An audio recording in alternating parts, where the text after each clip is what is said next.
Good morning, Rabbi Isai. Mordechai. Rabbi Isai holding up Tzadikim and Beis by Ahut Tanura.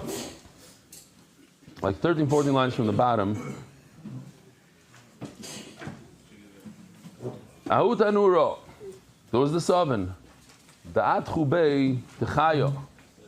They put the oil of, not oil, the fat of an animal. Fat of an animal is fleshik. It's a meaty. Here, something like this. Rabbi said here, he's dunking this paintbrush into shemen in some country somewhere. Smearing it in the oven. Technologia. I shouldn't have technology. He likes the technology of it. Givaldi. So that's Atchu B'Tichaya. Asra Rabbi Bar Eloi, the Mechla L'Rifta. Rabbi Bar Eloi said it's also to eat the bread coming out of this oven, La'olam. Any bread ever made in this oven, in 15 years from now, would be also. Vafilu B'Milcha, even if you eat the bread just with salt. The problem is, Dilma Asi L'Mechla B'Kutcha. You have fleshiks absorbed into, or meaty, what are they saying? Whatever. In England, meaty. You have fleshiks absorbed into the oven, and that fleshiks will go into your bread. And now you eat bread. A lot of people eat bread and butter, bread and cream cheese. But look what he says. He says even if you're gonna do some sort of hasaka, it's called. You light up the oven over and over. No, it's absorbed in the walls of the oven. Get rid of it. Can't use it. Why? Because of kudach. And kudach is milchiks. It's made out of milk. And you might eat the bread that has fleshiks together with the milchiks. Meisvei. And loshen is isa b'chalav. You don't need the dough with milk, vimlosh, and if you do, kolapas kula asura. Everything that the entire batch is also from a hergel avera. Because you might come to eat that bread together with meat. Similarly, in Tashin is atanar ba'alya, you don't smear the inside of the oven with the fat of the tail. Vimtash, and if you do, kolapas kula asura, the entire bread is also achi yasik is atana. What does it say here? It says that if you do hasaka, if you heat up the oven, that's enough to get rid of the flavor that was absorbed in the walls of the oven. A second ago we said that it doesn't work. Forever and ever, you can't use this oven. To Yufta the Rabbi Bar Eloi, to Yufta, it's a bomb question on Rabbi Bar Eloi. It says over here that Hasaka works.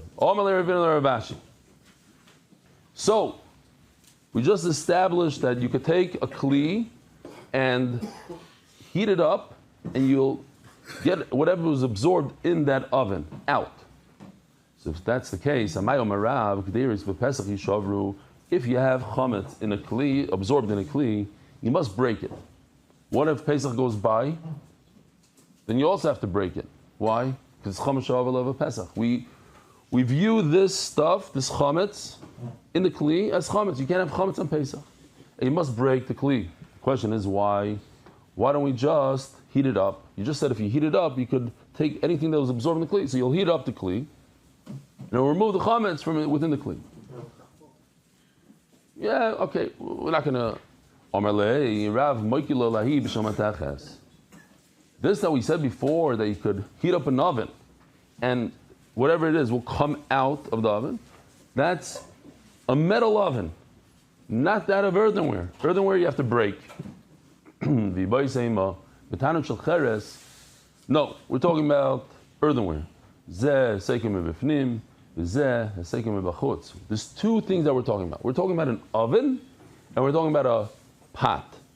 When it comes to an oven, you could heat it up from the inside, and that's perfect. Why? Because it absorbs from the inside. So if you heat it up from the inside, it's good enough. He wants to say, I don't want to confuse anybody, but the point is that the heat, the blias, the absorption came from the inside, it'll pop it out from the outside, from the inside. Ask the Gemara. So what's the problem? So don't use the torch on the outside of this earthenware. Use it on the inside of the earthenware. Says the Gemara, it's a problem. Since the pot is not made to put the fire on the inside like that, the pot, where do you fire? You fire from the outside. So he's concerned that if he puts fire inside the pot, it might crack it. And therefore what? He won't do a good job. Either he'll fake it, you won't do a great job in the inside, or he'll use the fire on the outside. He'll say, no, I can't do it on the inside, I'll do it on the outside. Says the Gemara, he'll go, Hai kuvio. So they would use these clay tiles, they would flip it over, like especially the tiles that go on the spits of the roof, those round ones, flip it over, put a fire underneath, and bake a bread in there, smear with some fat from an animal, put a bread in there and cook it up. Geschmack. So Hai kuvio, sekim b'chutzu v'asir. Because the way here, check out this picture. The fire goes from underneath. So the fire is from the outside. You can't put the fire inside because he's gonna be worried that he might crack it and break it. Comes Aser. This is Aser forever. Ask the Gemara, why do you have to break the earthenware pots of the Beis Hamikdash? Put it back inside the oven. In other words, if you take any kind of earthenware, you put it in an oven, there's no chashash inside, outside. It's going to get burnt up. All the blias are going to come out. And that's it. The Gemara says you have a piece of cheres. Yeah. Let's say this is cheres, and I use this, and there's some blias inside there. I take this as is, with the blias, I put it in an oven. I'm not spraying it with fire from the outside to the inside. I'm putting it in an oven. I cover the oven like this guy just did, here like this, and I leave it in there for 24 hours, whatever he did over there. But the point is that all the blias pop out, and maybe I can reuse it. What's the problem? There's no chashash that I only going to do from the outside, and I really need from the inside. Because the heat of the oven goes in. It doesn't matter. The heat is from the inside. It goes into the inside. There's a Gemara in Baba Kama that says there's 10 things about Yerushalayim. Here's the list of the 10 things. And number 6 is Ve'ein oisim ba'ashbasos. You don't make piles of garbage in Yerushalayim. Ve'ein oisim ba'kiv shoynis. And you don't make kilns. All the smoke, in China they have a lot of pollution. The pollution, smog, air pollution. You don't want Yerushalayim to have black smoke. Says Abaye, so what are you going to do? You're going to make a pile of the stuff in the Beis Hamikdash. It's also on the list. Number 6, right before it, it says you can't make piles of garbage. So how are you going to make a pile of the shards of the broken pieces of cheres? Says the Gemara, and he says, when you break an earthenware vessel, it gets absorbed wherever it is, in that place. Why was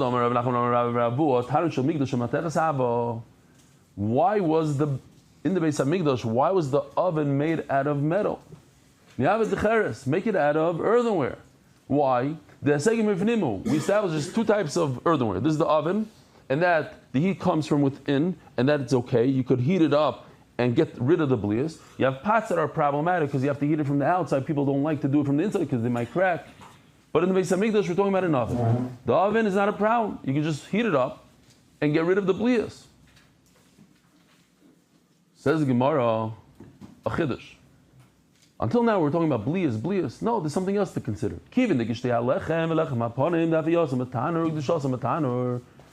We have the 2 breads, and we have the lechem aponim, the 12 lechem aponim. Uklisharis the cheres le'avdino. We don't make any klisharis made out of earthenware. The tzadik vavam beis. Rabbi said, "This is a kiss from Hashem. This is mamish in Yonah the Yaima." If you remember, we had him selling the Chazarah. This Gemara.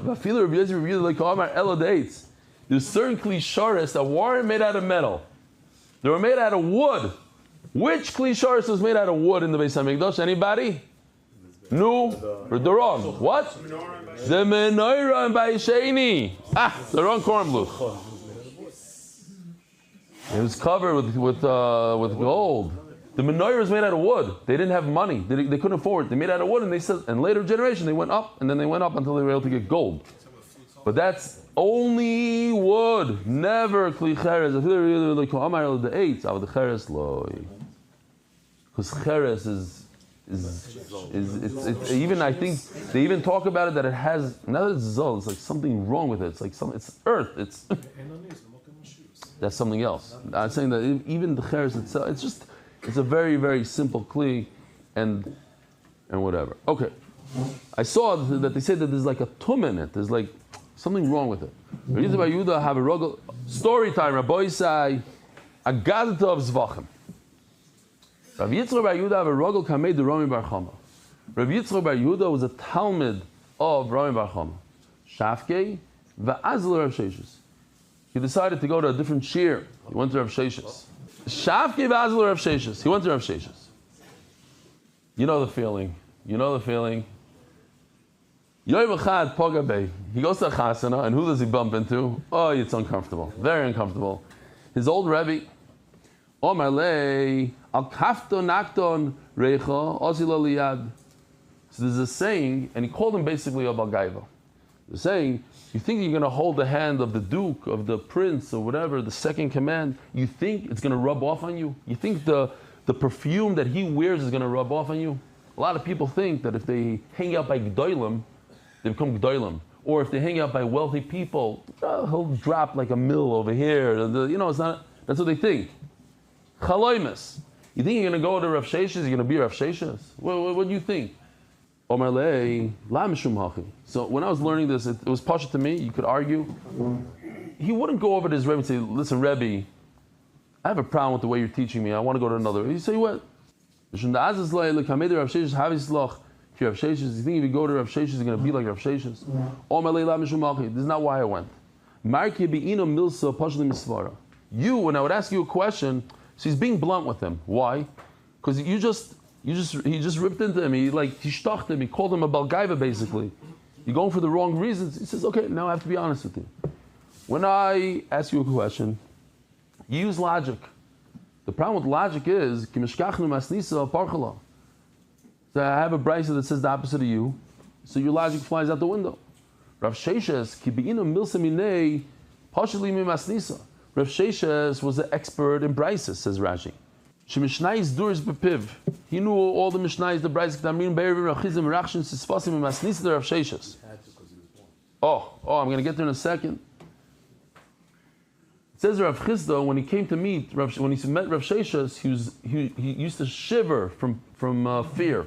So he's going to ask me now a contradiction, two brides. He's going to expect me to know the answer. So Rav Sheshes was the big expert. So he says, I ask him a question, he brings me a ride from a brisa. End the story. Sometimes somebody's going to bring a brisa fakert. So you give a contradiction from another brisa, masnisa. So it's one brisa against another brisa. Omar lei. So Rami bar Chama took offense to that. Omar lei. Ask me anything, and I will give you an answer with logic. You'll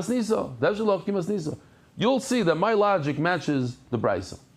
So he asked him a question. Bishul b'mixas kli, showing you what mixas kli means. I thought when I was learning it, mixas kli. What was mixas? I cooked in partial pot. What does that mean? You think it means like you did half of the pot, halfway up. You cooking soup, halfway up. That could be one shot, but it's more like this, to the width. I only used half the width of the pot because a pot of soup, all the steam goes up the walls. It's probably not as good as this. This, it's possible that there's no blias on the left side of this. You made an egg on one side. Okay. So he asks, we're going to get into Merika Shtifa a little bit more as we go on. Does it require to wash out the pot, the entire pot, or you just do that area? You don't have to wash the whole pot, just that area of the food. So he tells him with logic that if blood hits part of your garment, you don't have to wash the whole garment. We learned yesterday. Just wash that area. So too over here, you just have to wash the area that is blias. Says Rav Yitzchak bar Yehuda, he tells him, there's no brisa like that. You told me that you're going to tell me logic, and I'm going to match it up to the brisa. Where does it say in the brisa? It does say in the brisa. It It says in our Mishnah, it says kibeged. It says beged. Talks about clothing. And I'm going to say kibeged. A pot is like clothing. Ma beged and intonim kibos el mokim dam. I'm clear in intonim meriko shtiva el mokim bishul. So basically, it's the same thing. There is a brisa like me. Just like you only have to wash part of the beged, you only wash part of the pot. Omar lei mi dummy. What am I, stupid? That's just a joke. They used to say in yeshiva. Me, dummy. What am I, stupid? Me, dummy. Is this similar? Dam le'mifapea. Bishul mifapea. Blood doesn't go anywhere. Bishul, the steam, the not even the steam. And anybody made French fries or schnitzel knows, get your hands away from there. It's going to go everywhere. Yeah? It sprays, it goes, it moves. Now, this is literally checkmate. There's hazah, when it goes on the clothing, you have to wash the clothing. There's a chumrah that Merikan Shtifa doesn't have. And there's something that Merikan Shtifa has that when you have to wash your clothing from blood, it doesn't have.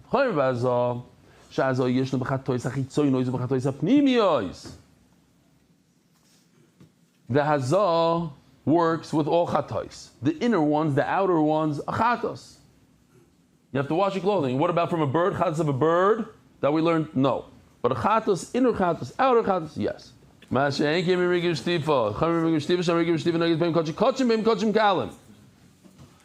Oh, so hold on a second. Let's explain. If the blood gets on you before the zrika of the dam, you have to wash it. What's Merika Shtifa, Rabbi? Merika Shtifa is when you cook something in a pot. There's no cooking in any pot unless there's zrika. And by the way, there's no cooking on one of those two chatois. Which one? The chatas achitzon is something that the koyanim eat. Chatas apnimi that goes in the heichal. What do you do with it? You got to burn it. So there is no Merika Shtifa. And also there's no Merigan Shtiva before the Zrika Saddam of the Chatas, because you can't eat it if there's no Zrika. So that's the Chaymer of Hazah. Chaymer Merigo Shtifa, Shem Merigo Shtiva Negs, Bein Bekochik Kachim, Bein Bekochim Kalam. Shtifa, as we saw, according to most, is also in Kachik Kalam. Now listen to this. What is this called right over here? Bishul B'miktas. Our case. Part of it was on the fire, part of it wasn't. It's on the right side and the left side. Bishul b'miktsas, hakli, taun, merika, ushtifa. Bishul b'miktsas hakli. If it was part of the kli, taun, merika, ushtifa, kol hakli. The entire kli needs merika ushtifa. What is that? That's a checkmate to Rami Bar Chama. Rami Bar Chama says you don't have to wash the entire kli. Over it says you have to wash the whole kli. So says the Gemara, Mashayim Hazah, you don't have this. This is only by Meriku Shtifa.